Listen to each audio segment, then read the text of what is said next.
What Lonzo Thinks is a wide-ranging conversation. We talk about everything, you name it. If it's happening, we'll talk about it. Movies, entertainment, sports, religion, you name it. If it's happening, I got an opinion on it. And today I actually have a special guest with me, Mr. Greg Galloway, the CEO, owner of 2G Media. He's also a writer, producer, director. Greg, how you doing, man? Doing good, Lonzo. I'm doing good. Thanks for having me on the show. Oh, it's awesome, man. It's awesome. I appreciate you taking the time out to speak with me, and we come to you live from the studios of 2G Media. So we'll just jump right into it. Greg, just tell us about 2G Media, how you got started, and what your vision is for the future in the film industry.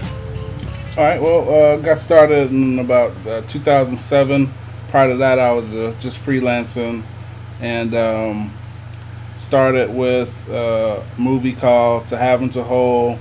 That went to limited release and DVD, and then later went on to do Anatomy of Love, Addiction by Subtraction, and a remake of Beat Street, and currently have a TV series streaming on Amazon called Music and Murder. So, outlook for industry as when it pertains to 2G Digital is creating some original content that people can identify with some different takes on some older stories. Awesome. And you told me an interesting story about how you got started in the film industry, and share with us a little bit how you got started and what your formal training is, if any. Okay, so 1998, my sister, I have a twin sister, she moves to Atlanta, and I come down here shortly after. I have been working in the corporate industry for a while, and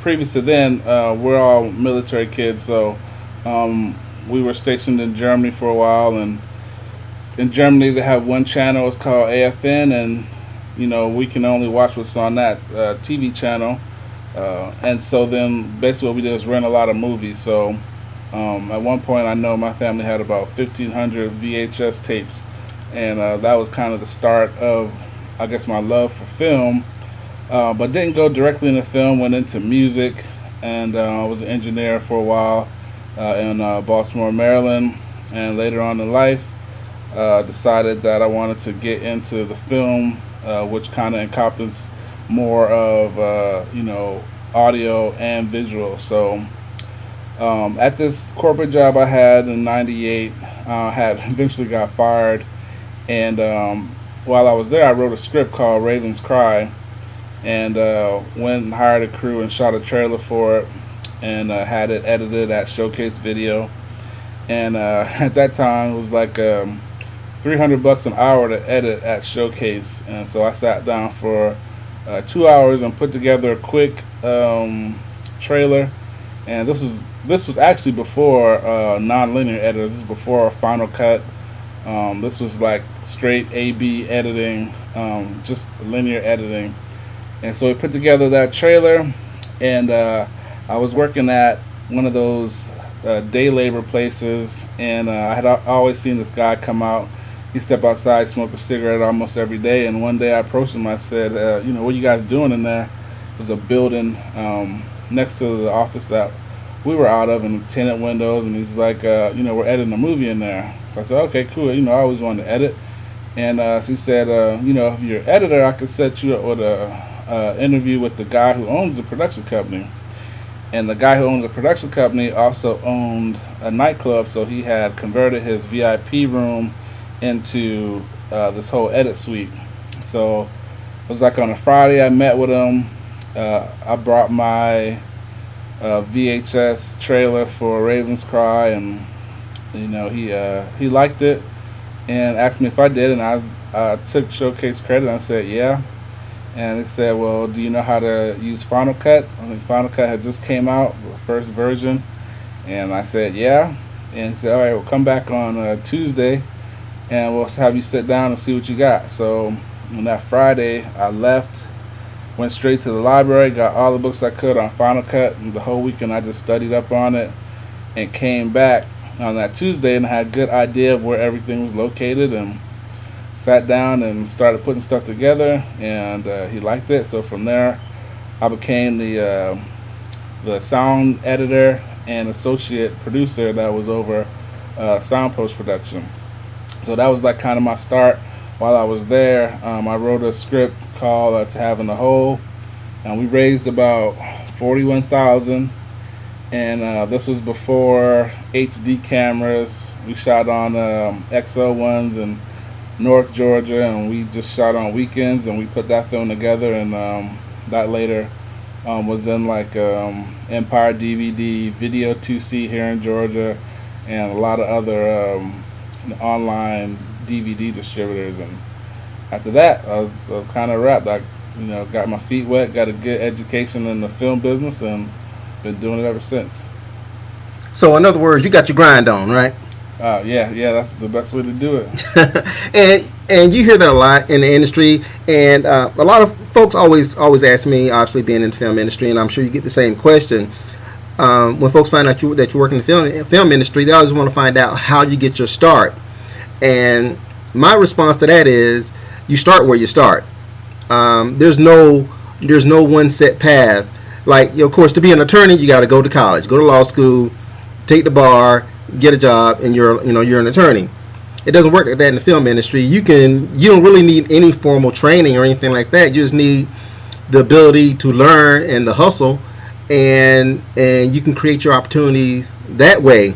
It sounds like you took that path. Is that accurate? Oh yeah, absolutely. When the opportunities come, you just got to take them, and sometimes you gotta fake it a little bit till you make it. Like me, I said I knew how to edit, but I just learned how to do it. And I think that's kind of like the key to this business, is getting in there, getting your hands dirty, and learning on the job. Obviously, the more you do something, the better you get at it, but that don't happen until you start. So the biggest thing about being a filmmaker is just start making films. You're gonna get better the more you do it, and more people's gonna be exposed to your artwork and your craft, and that's pretty much how you get started. Absolutely right. And it doesn't take a whole lot of money. I mean, obviously it takes some money. You can't do anything for free, and nobody's going to work for free, even though in this industry everybody wants you to work for free. So tell us about your fundraising and what kind of obstacles you had to raising funds for your project. Oh, obstacles and fundraising, that's always an ongoing thing. I mean, first you got to have some kind of track record. I mean, people got to trust that you can, get a film in the can. You got to take it all the way to completion, and that's obstacle number one. Knowing that, the person that's giving you money, they want you to finish it, and so sometimes they want you to be able to prove that. So that's obstacle number one. But from there, obstacles change. So it's who's attached to your film, what are your distribution plans. It takes a lot of networking. It takes a lot of hearing no's to get to the yes. Sometimes you got to understand that the no that you hear is mostly a not right now, because everyone that has money wants to make more money. You just have to show them that what you're doing is going to make them more. And you got to do your homework, you got to do your research, and you got to invest in yourself. So if that means shooting a pilot, shooting a sizzle, shooting a teaser for what you're doing, so they can get your vision, you got to go out and do that, because like people say, nobody's going to invest in you if you don't invest in yourself. Oh, absolutely. And like I said before, I think that's the number one thing, at least my exposure, that's the number one thing that I think sets people back, is that they want you to do something for nothing. And sometimes it is smart to do something for nothing. Depends on who you're doing something for and getting nothing from in return. It's one thing to do something for nothing for Will Smith versus doing something for nothing from Joe Smith. Right. Big difference. Right. Big difference. Because there's a window of opportunity that your efforts will get you into. And you said you are a writer, of course. And my number one pet peeve as a writer, and I get this all the time, is when someone finds out you're a writer, they always have the best idea ever for a movie. Yeah. They want to tell you about this idea, and it's a great idea. I got the super idea. I want you to write it for me. Oh yeah, I'll be happy to write it for you. You gonna pay me for it? Next thing you know, that idea is going out the window. Right. Yeah. So yeah, in all facets of what I do, like editing, producing, shooting, all that stuff. I get people that want me to do stuff for free sometimes, and you have to just kind of weigh the pros and cons. Obviously, sometimes it doesn't take money to make your movie. It's going to take some money. There's no way getting around filming quality production without spending some money. But there are some things that you can barter for. And that requires you to spend some time. So sometimes I'll go out and shoot something for a sound guy if I can get that sound guy to come work on my production. And, that's another way to get things done. So I try to use that too. And I try to get sponsorships. I shoot commercials for product placement. And the product placement might be your catering service provides food for a couple days. So, and in that case, we're not talking about something for nothing. We're talking about a like-kind exchange of services. And so there's a big difference there. So if you're going to do something for quote-unquote nothing, make sure you're still getting something out of it. Oh, absolutely. And I was an economics major in college. That's where I started. But I was terrible with numbers, and I was terrible with business. So I got out of that, and I started writing. But I was an economics major. And one of the first things you learn is that America was built on what? The barter system. Before you had currency, you exchange service for service. Yeah. And that's basically what and that holds true today. Even though currency rules, you can still get something if you have something of value to give back in return. Absolutely. And I see that a lot in the film industry. Folks who are serious about it, like you said, are the folks who are willing to barter their services for something else in return for a greater good and a greater goal. Mm-hmm. So let's swing back a little bit to Music and Murder. I know we've seen it all over Amazon and everything, and obviously the show is doing very well. So tell us a lot about Music and Murder, how you got the deal with Amazon, and what your plans are for Music and Murder. All right, so Music and Murder all started when I was editing a TV show for TV One called Here We Go Again. And post-production supervisor, and the guy that brought me in, a good friend of mine, while we were on set, just kind of hanging out, watching them shoot, one day I said, well, hey man, what is TV One looking for in terms of content? At the time, we had just finished a movie called The Substitute Spy, which is a kids movie, and I was actually thinking that might be a good movie for TV One, but he was like, well, we're really interested in like content with strong female leads, that's kind of positive and shows women in a good light. So I said, okay, well, I think I got something like that. And so that was kind of the genesis of Music and Murder.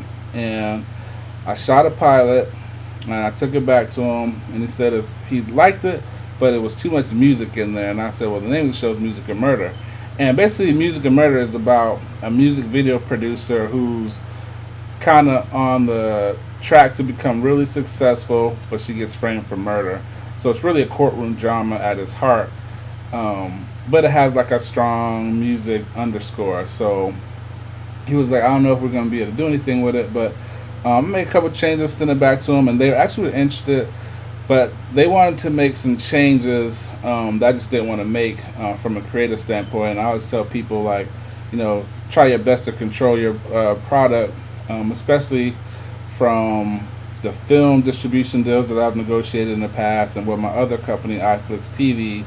Just knowing that side of the business, I know that there's little separation between filmmaker and distributor, so there's not too much to overcome. So knowing that, I like to try to control what I can. So I didn't take that opportunity. I went ahead and shot some more episodes. We started off with, I think our first month we had 60,000 streams, and now in episode 4, we're up to about 1.1 million. So in this short time, we've got some pretty good successes. We're still looking for a TV home, but a home that's going to allow us to keep at least a majority of creative control. We definitely don't mind partnering with the network, but we don't want to be employed by the network, if you know what I mean. I certainly understand that, and it's very important in this industry, especially the way the business model is set up nowadays, is to maintain as much control as you possibly can, Yeah. so that you don't wind up on the outside looking in. I can tell you some stories about that, being on the outside looking in, because anyway, that's for a totally different show. All right, so we're based out of Atlanta. So Atlanta has the reputation of being Hollywood East. So being here in Atlanta now, tell me what it's like compared to what it was when you first started. Wow. So when I first started, it was different. I would say filmmaking was more elite then. And by elite, I mean like you really had to have a skill set, and you had to be a talented, and you didn't have a lot of technical assists from your camera, from your lights. There wasn't HD, and there were some barriers to entry, so that kept a lot of low quality productions from really going anywhere. So nowadays, with the availability and the ease of acquisition in terms of technology, cameras, and everything, it's definitely given way to more content. I think the market's like way more saturated, and so I guess you got to take the good with the bad. As a filmmaker that's been in the business for over 17 years, I like the fact that I can compete with Hollywood from a quality level now. I don't like the fact that some people take shortcuts and try to compete at a level that they're not ready for, which gives some people that's been in this business for a long time a bad name, because you talk about indie films, you kind of get lumped in with some people that don't really put in the work that they should. I mean, it's like anything. If you want to be good at it, you have to practice it. You just can't hop out there and say, I'm a professional now. And so I think there's a lot of that. Also, one of the pros about these days is on the distribution side. When I first came into the business, it was very hard to find a distribution deal that you would be happy with. And I'd say that part of it hasn't changed. You'll be hard pressed to find a good distribution deal as a filmmaker right now. Maybe that's a whole nother topic, but I'll say this, that with the internet and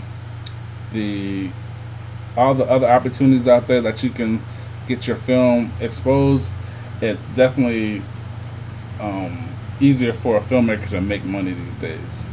And I think that's probably like the best thing about now is you don't have to go through a major distribution company and give up 40 to 60% of your film in order to get your film out there. Yeah, you're absolutely right. And just to piggyback on something you said earlier, as far as I guess it's easier to get into the film industry now compared to what it was back in the day. Now it seems like if you have a computer and an iPhone, you can call yourself a filmmaker, for better or for worse. Whereas the indie scene back many years ago when we were a little bit younger, actual filmmakers were making independent films, and that was basically their minor leagues to get into the major films. Yeah. So these were people who, like I said, are tried and true, tested, put in the time, work, and effort. Whereas nowadays, anyone can shoot anything, do some editing in Microsoft or whatever, Right. put it on YouTube, and by some stroke of luck, they do the right thing. They hit the right word. They say something, that people can kind of latch onto, and next thing you know, you're a superstar. Right. With no work whatsoever. And I guess it makes people like us, I guess, like, man, come on, seriously. Right.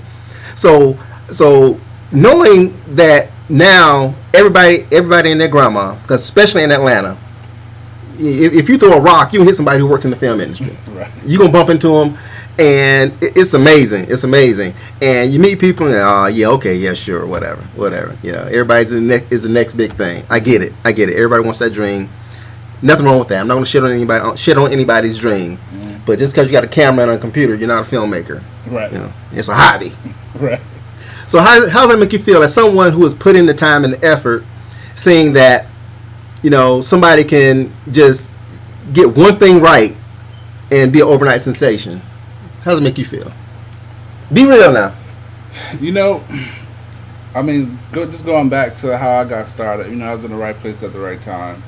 Had I not gotten fired, I would have never met that guy. Maybe some other way I would have got into it because I just had a love for doing it. But at that time, it was the right time. And I think that, like, you know, YouTube sensations that get a TV show because they have 1 million, you know, subscribers on YouTube, you know, congratulations. But they're not the same as me.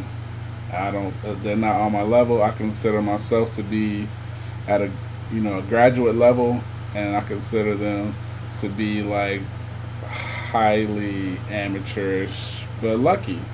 And cool, you got lucky. Congratulations, but don't call yourself what I am, because you're not. You're not. Right, and I would never, ever in my lifetime, ever knock another person's hustle. I mean, if you know, if you're lucky enough to have some success with limited effort, go with God.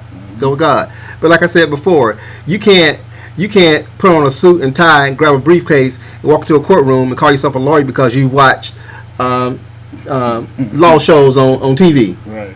You know, you can't do it that way. You can't learn law through just reading a book on how to be a lawyer. But people can buy a camera, read the manual, and call themselves a filmmaker. Right. That's the thing that kind of gets my goat. Maybe, you know, I'm an older guy. I'm saying get off my lawn, but that's just the way I feel. Me personally, I have very little respect for anyone who doesn't put in the time and effort. Yeah. But I'll never knock another person's hustle. So if you put in 10 minutes of effort and you get $10 million out of it, go with God. I'm with you. Right. Congratulations and much continued success to you.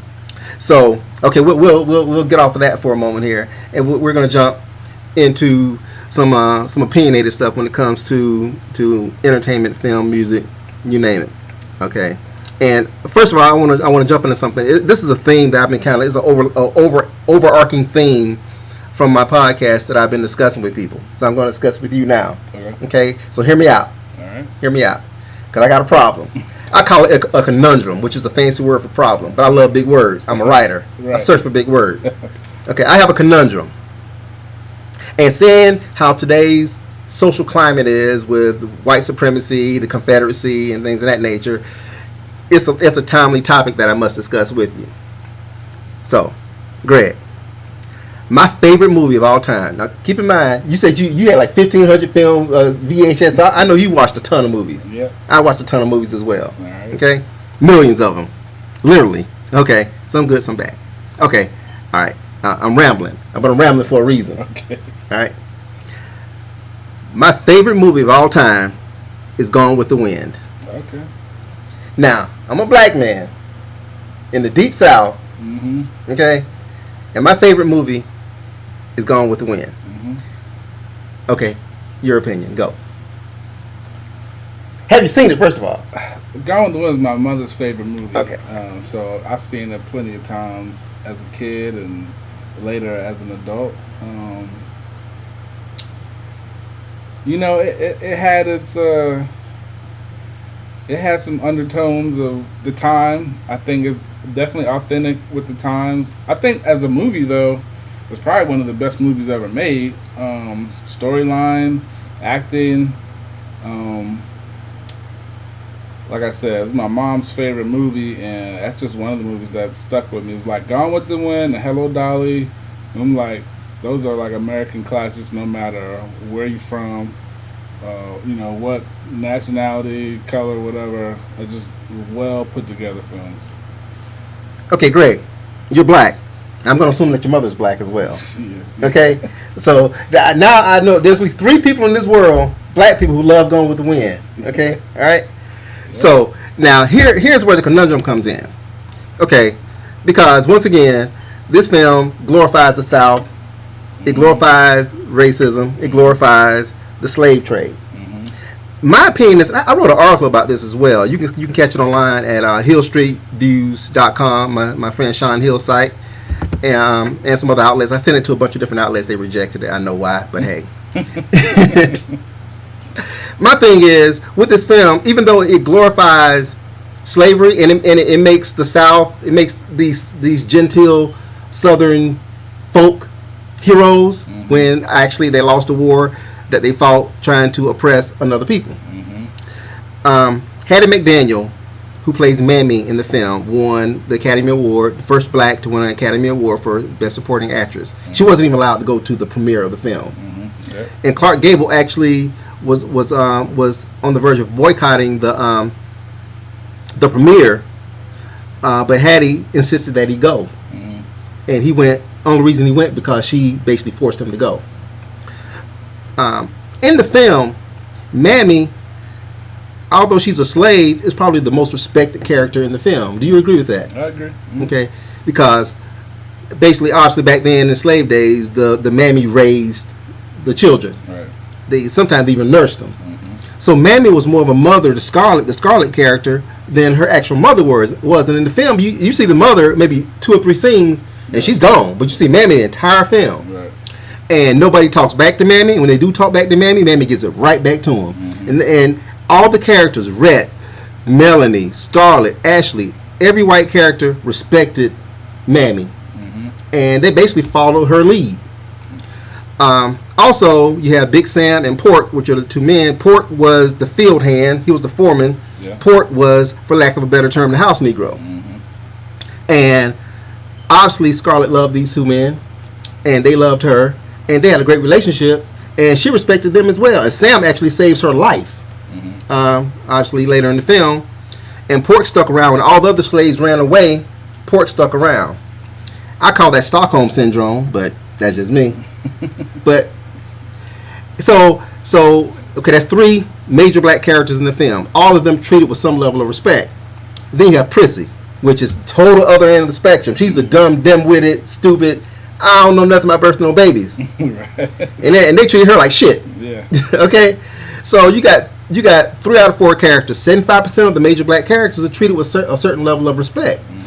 And I think, once again, this is my opinion, I think that's why I was not offended by the film, because even though the blacks in the film were slaves, they weren't treated like slaves. Is there some authenticity to that feeling? Yeah, I mean, what do we do as filmmakers?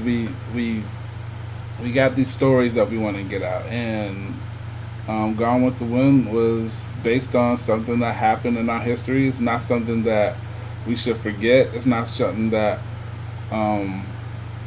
we should try to sweep under the rug. So it's definitely a story that needs to be told. I think that within the construct of what the story was, that it was a very respectful way to put those characters in that light. I mean, there's movies out that came out recently that had slaves in them, and I felt like I felt that I was embarrassed by the actors that portrayed in some of those films that were highly critically acclaimed, and you got these directors that are critically acclaimed, and they want to go and make a slave movie, but Gone with the Wind was not that kind of film. There was definitely a distinction between how the characters were respected, like you said, in the film. So yeah, I think the film was authentic to the time, but it also showed that us black people wasn't the stereotypical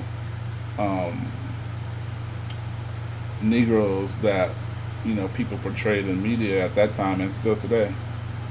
I agree, and as a footnote to this Gone with the Wind discussion, I'll move on to the next subject from there. As a footnote, in the film, if you notice, they never used the N-word. Yeah. Not once. They called them inferiors, darkies, I think I might have heard infidel, but I definitely heard inferior and darky.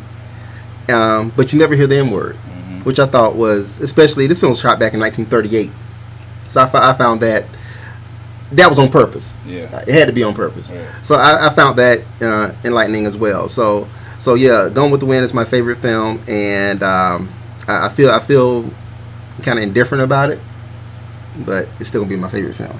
My kids refuse to watch it, but I see why, so I don't make them watch it.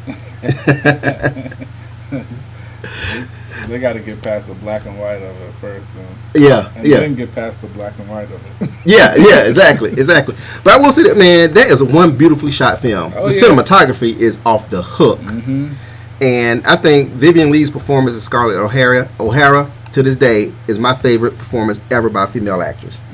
She dominated that role, and Clark Gable as Rhett, it don't get no better than that. I mean, he was like, I think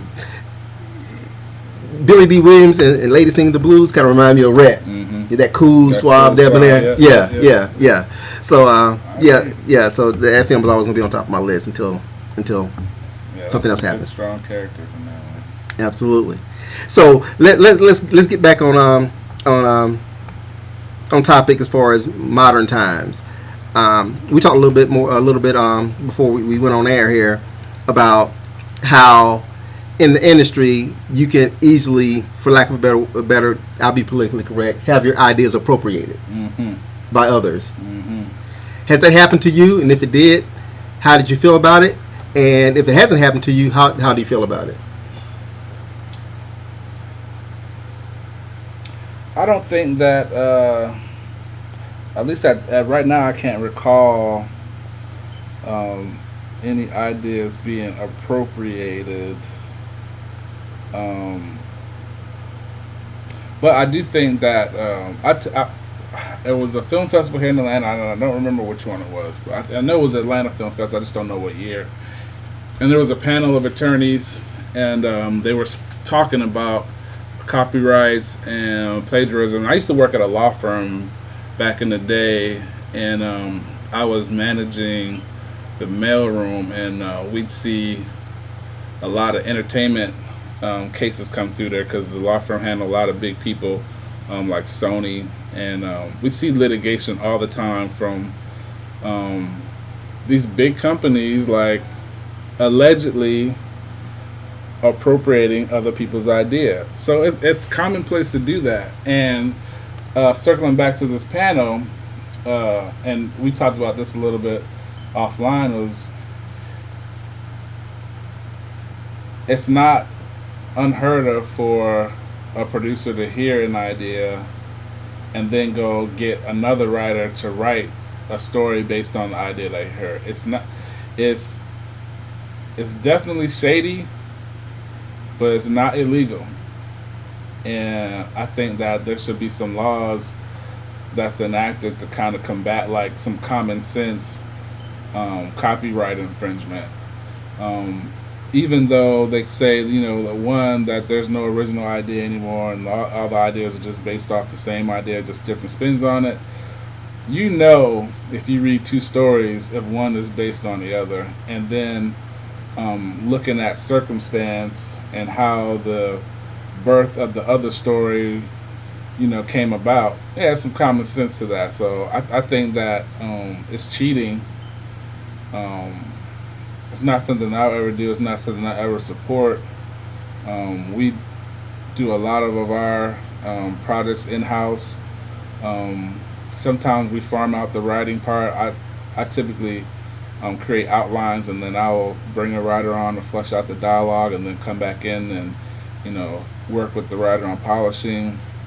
It's an art form, and people spend their time, their efforts doing this, and I think that it's really kind of despicable that someone would just, especially with the means to do so, just hire someone else to basically steal your stuff. I agree, especially when they don't even have the common decency to change the title. But as a writer, and I think I told you this earlier, someone always has an idea for you. And I always try to discourage people from sharing their ideas with me, because even if it's a whack idea, there might be one little 1% of it that sounds kind of good, and it might stick in the back of my brain. And when I start writing on my next project, it might find its way. It might find its way into my thought process, and then I feel kind of dirty about it. So I had true story. I used to work in corporate America, and I was talking to a colleague of mine and telling him that I was a screenwriter. And of course he said, I have a great idea for a movie. And he had an awesome idea for a movie. He told me about it, and I was like, okay, man, whatever. I went home that night, and it just stuck in my head. And I was like, that's a really good idea. I wish I had thought of it. So I said, F it. I start writing. And I probably bust out about 30 pages that night. Went back the next day to my friend and said, hey, dude, this is what I wrote based on your idea. He's like, wow, really? Oh, wow. This is great. So I said, hey, I'm going to go ahead and write this script. Okay? Then I'll give it to you, and you can read through it, and you won't make any changes that you think, you would like to see, whatever. And I'll give you co-writing credit. I'll give you story credit, co-writing credit. That's the fair thing to do. And I'll see what I can do with it. We didn't have a contract. It was like a handshake type thing, but I'm a man of my word. Went back. I wrote this thing, man. Good Lord. I wrote this script, man, probably about 2 or 3 days. Wow. Like 200 pages. It was a book. You know what I mean? So anyways, fast forward, and I took this script. The title of the film was Omaha Street. So I took it, and I posted it online. There's a site out there called simplyscripts.com. I don't know if it's still up. It's still up? Simply Scripts. Check it out, y'all. If you're a aspiring screenwriter, go to simplyscripts.com. You can find a lot of scripts. You can also post your work online. Make sure it's copyrighted. Yeah, I optioned the script from them. Oh, you did? Yeah. So it's a good tool. Yeah. So I posted it on simplyscripts.com, and kind of forgot about it. I actually forgot I placed it on there. It was my first draft. It was my vomit draft, so I knew it wasn't good. But I posted anyway, just see what happened. Anyways, I say probably about a month later, I got an email from this cat I never heard of before. So I get emails, folks I don't know, I delete. So I got another email from him. Delete. Just kept getting emails from this cat, right? So finally, it was a Saturday night. I'm at home watching the USC Notre Dame game. And I get another email from this cat. I said, who the hell is this? I open it up, and I forget what his name was. Hey, I work for this producer. I read your script on simplyscripts.com. He would like to talk to you about it. And then he gave me his phone number and everything. So I called him up. This is on Saturday night. Called him up. He's out in L.A. I called him up, say, hey, I got your email. This is Alonzo. He said, hold on just a moment. He puts his boss on the line. And his boss gets on the line and says, have you sold your script? What are you talking about, man? Omaha Street. I love it. I want to buy it. This and the third. I'm like, man, seriously? He's like, he's like, yeah. I said, okay. Well, I'm kind of, I'm like, there's something fishy here. Right. Stuff don't work this way, right?